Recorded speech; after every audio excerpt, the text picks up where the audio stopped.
வணக்கம். ஸ்ரீ உச்சிஷ்டபட நேயர்களுக்கு அன்பு வணக்கம். கிரகங்களே தெய்வங்களா என்ற தலைப்புல இன்னைக்கு நம்ம பார்க்க போற கோயில் வந்துட்டு வேலூர் காட்பாடி அடுத்து வள்ளிமலை முருகர் கோயிலை பத்தி பார்க்க போறோம். 9ஆம் நூற்றாண்டுல சமணர்களால் இந்த கோயில் கட்டப்பட்டது என்று வரலாறு கூறுகிறது. இங்க முருகர் வந்துட்டு சுப்பிரமணியர் என்ற நாம காரணமாக இங்க முருகர் வந்து வீற்றிருக்கிறார். இந்த கோயிலோட ஸ்தல புராணம் சிம்பிளா ஒரு விஷயம் சொல்லணும்னா, வள்ளி திருமால் பாதத்தை வச்சு முருகரை கல்யாணம் பண்ணிக்கிறதுக்காக இந்த இடத்துல தவம் இருந்ததை அந்த ஸ்தல புராணங்கள் கூறுகிறது. அதற்கிணங்க முருகர் காட்சி கொடுத்து வள்ளியை திருமணம் செய்ய சம்மதம் தெரிவித்து திருத்தணியில அவங்க 2 பேருக்கு கல்யாணம் நடந்ததா கல்வெட்டுகளும் ஸ்தல புராணங்களும் கூறுகிறது.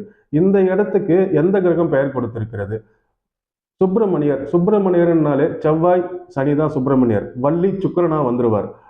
செவ்வாய் சனி சுக்கிரன் இந்த 3 குருக்கும் இந்த கோயிலுக்கு பெயர் கொடுத்திருக்கிறது. மேஷ ராசியிலும் அதே மாதிரி துலாம் ராசியிலையும் மேஷத்துல செவ்வாய் அமர்ந்து துலாம்ல சனி உச்சமா அமர்ந்தாங்கன்னா திருமண தடை, அதாவது தாமதமாகும். திருமண தடை வந்து தாமதமாகும். இந்த ஸ்தல புராணத்தின்படி வள்ளி திருமால் பாதத்தை வச்சு இந்த ஸ்தலத்துல முருகரை கல்யாணம் பண்ணிக்க வேண்டி அந்த அந்த பிரார்த்தனை நிறைவேறுச்சு இல்லையா? அதே மாதிரி திருமண தடை உள்ளவங்க, ஸ்திரீ தோஷமும் இருக்கிறவங்க, பொதுவாகவே 7 சனி இருந்தாலே சனி எந்த இடத்துல இருந்தாலும் சரி அந்த பாவத்துக்கு உண்டான ஒரு விஷயமோ அந்த பாவத்துக்கு உண்டான ஒரு வேலையோ தாமதமாக்கிக்கிட்டே இருப்பார். அவர் எப்போ குரு பார்க்குறாரோ அந்த டைம்ல கொஞ்சம் ஸ்பீடு இருப்பாரே கண்டு, எப்போ அவர் தனிச்சு ஒரு இடத்துல நிற்கிறாரோ அந்த இடத்த தாமதப்படுத்திட்டு இருப்பார். அந்த வேலையை கொஞ்சம் தாமதம் பண்ணிட்டு இருப்பார். 7 சனி உக்காந்தாருன்னா கண்டிப்பா திருமண தாமதம் கண்டிப்பா ஏற்படும். அப்படி ஏற்படுறவங்களுக்கு வள்ளிமலை முருகர் கோயில் மிகப்பெரிய அவங்களுக்கு அந்த திருமண தடையை விலைக்கு கொடுக்கும். எப்படின்னா, நான் என்கிட்ட வந்த ஒரு ஒரு அம்மா அவங்க அவங்க பொண்ணுக்கு வந்துட்டு கல்யாணம் ரொம்ப நாளா தடைப்பட்டுட்டே போகுது. ஏற்கனவே அவங்களுக்கு புணர்ப்பு தோஷன்ற ஒரு விஷயம் இருந்ததுனால முதல் தடவையா கல்யாணம் ஃபிக்ஸ் ஆகி அவங்களுக்கு கல்யாணம் நின்று போச்சு. ஸோ அவங்க வந்துட்டு நம்ம கிட்ட வந்து இந்த ஜாதகம் கேட்டாங்க. அப்படி கேட்க சொல்ல அவங்கள இந்த கோயிலுக்கு அனுப்பிச்சு பரிகாரம் பண்ண வச்சேன். என்ன பரிகாரம் பண்ண வச்சோம்னா, இந்த கோயில்ல தேனும் தினைமாவும் எடுத்துக்குங்க. எடுத்துட்டு போய் முருகர்கிட்ட நைவேத்தியம் பண்ணி அங்க இருக்கிறவங்களுக்கு தானமா கொடுங்க.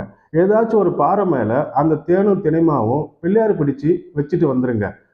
கீழே சரவண பொய்கைன்னு ஒரு குளம் இருக்கு. அந்த குளத்துல மீன்களுக்கு அந்த தேனும் தினைமாவும் நீங்க வந்துட்டு உணவா கொடுத்துட்டு வந்துருங்க. இதை தொடர்ந்து ஒரு 6 வாரம் செய்யுங்க.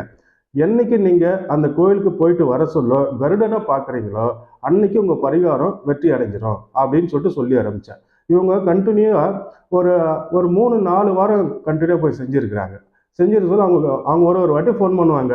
நாங்க இன்னும் கருடனை பார்க்கல அப்படின்னு சொல்லிட்டு.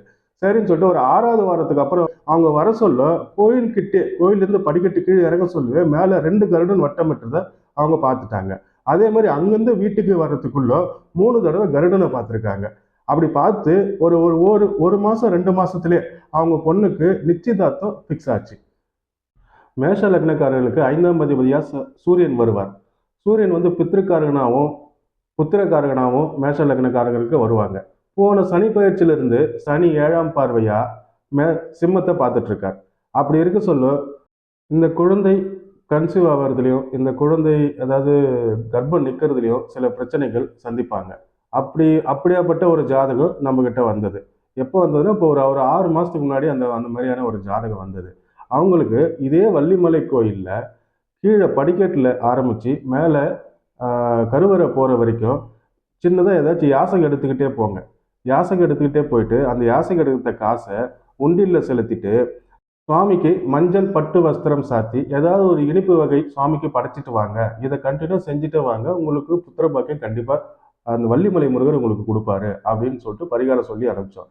அவங்க வந்துட்டு இந்த இந்த பரிகாரத்தை நிதர்சனமா எடுத்துட்டு அவங்க ஒரு 3 வாரமோ 4 வாரமோ தொடர்ந்து செஞ்சுக்கிட்டே வந்தாங்க.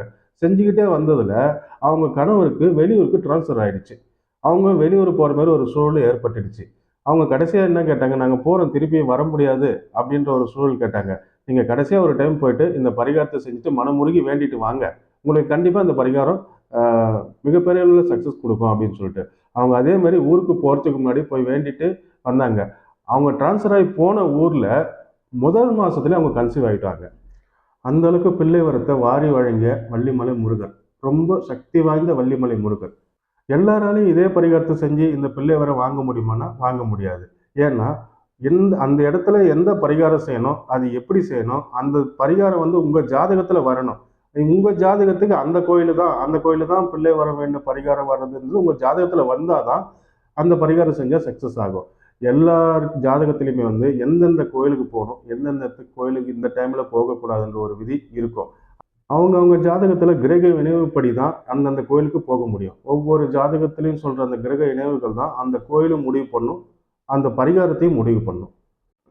மேஷ லக்னத்துக்கு சனி வந்துட்டு கர்மஸ்தானாதிபதி லாபஸ்தானாதிபதியுமா வருவார்.